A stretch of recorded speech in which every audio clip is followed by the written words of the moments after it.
To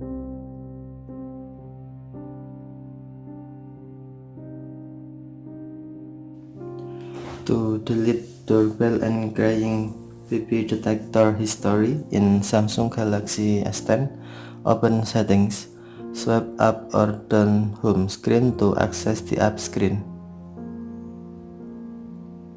and then tap settings.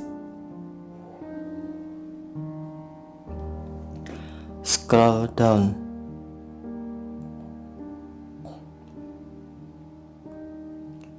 Tap accessibility.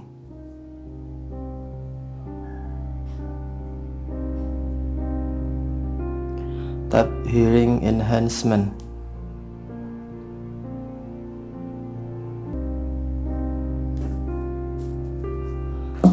Tap sound detectors.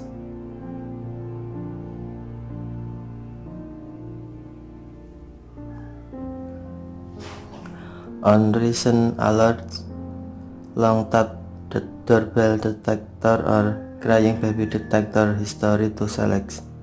For example, doorbell detected, and then tap other history to select, or to select all, check all.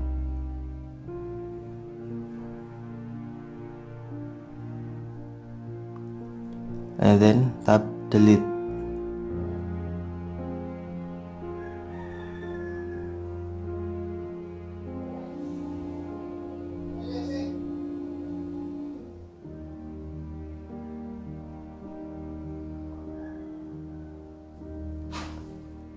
Thank you for watching. Have a nice day.